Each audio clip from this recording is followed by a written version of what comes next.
Olá, meninos do primeiro ano. Então, vou deixar aqui esse vídeo, para vocês sobre o pensamento de Aristóteles. Na última aula a gente trabalhou essa sequência, do pilar da filosofia ocidental, que é Sócrates, Platão e Aristóteles. E depois, quando a gente tiver uma aula online de novo, a gente conversa mais sobre isso, né? Então, inicialmente eu vou deixar aqui algumas referências, do pensamento aristotélico, né?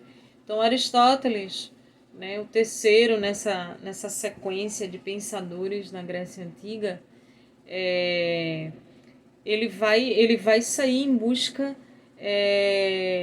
de noções preliminares sobre a verdade, né? Então, existia uma preocupação muito grande de como desenvolver um raciocínio lógico, sobre tudo que existia. Se a nessa sequência, esses filósofos cada vez mais vão se distanciando da intersubjetividade da mitologia, do misticismo, da superstição. Então, quando se chega ao pensamento aristotélico, é, a gente vê o fruto do pensar sobre essas relações com a verdade, né? Aristóteles vai pensar como pensar tudo que está em volta de forma verdadeira, né? Por isso que ele vai pensar num método, numa maneira, num modo eficaz, seguro de constatar a verdade, né? Então ele vai criar categorias, né? Dentro dessas categorias, se eu não me engano, são 10. Tem substância, qualidade, quantidade, ação, lugar, relação, posse. E assim, o sujeito, do que está sendo observado tem a ver com a substância. E tudo que está ali, que você pensar sobre aquele sujeito, faz parte do que é predicado. É como a gente pensar uma análise de uma oração, gramatical, de uma análise gramatical. Né? O sujeito ele faz a ação e tudo que vem depois do verbo tem a ver com a ação desse sujeito que está dominando aquilo que está acontecendo na oração. Né? Então, nesse pensamento aristotélico, a gente vê uma preocupação muito grande em deduzir as coisas, né? Como é que eu vou pensar tudo que existe ao meu redor, o sapo, a árvore, a areia, o grão, a nuvem, se eu não conseguir organizar isso, né? Então, para Aristóteles, a extensão de tudo que existe, né, o conjunto das coisas, ele é inversamente proporcional à compreensão. Então, quanto maior o conjunto de coisas, mais difícil é a compreensão de tudo que existe, né? Então era necessário pensar um modo, uma maneira de pensar tudo que existe, né? É aquilo que a gente viu nos filósofos pré-socráticos, aquela preocupação de olhar, de observar realmente, de fato, os elementos da natureza. Em Sócrates e Platão a gente já vê uma preocupação muito mais com o pensamento, com as ideias, né, com a existência. Aristóteles retoma isso, né? Tanto é que ele é o pai da biologia, assim, né? Da classificação biológica, porque ele vai criar uma forma de classificar tudo que existe em gênero, espécie e indivíduo. O sapo, ele é um anfíbio, os crustáceos são crustáceos, os peixes são peixes. E os atenienses eram atenienses, né? Vê o perigo do pensamento aristotélico, né? Se a gente pensar, por exemplo, o racismo, que Portugal ajudou a criar a partir do tráfico negreiro, da colonização da África na época das grandes navegações, foi embasado pelo pensamento aristotélico, do que é inferior e superior. Então, para Aristóteles, os homens que nasciam em Atenas eram superiores aos homens que não nasciam. Então, se eles não eram atenienses, eles mereciam, deveriam ser escravizados, né?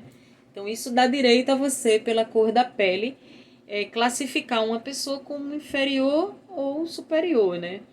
Retomando ao método de Aristóteles, ele vai se sentir muito angustiado, né? Em busca dessa verdade de forma racional. Então, ele vai criar um método lógico. Tanto é que Aristóteles ele é o pai da lógica, né? Immanuel Kant mesmo, um filósofo iluminista do século XVIII, ele dizia mesmo que nesse vácuo, né, entre a Grécia Antiga e o século XVIII, nada foi acrescentado ao pensamento da lógica, né, a filosofia sobre a lógica, porque Aristóteles já tinha pensado tudo o que deveria ser pensado, né, sobre a lógica.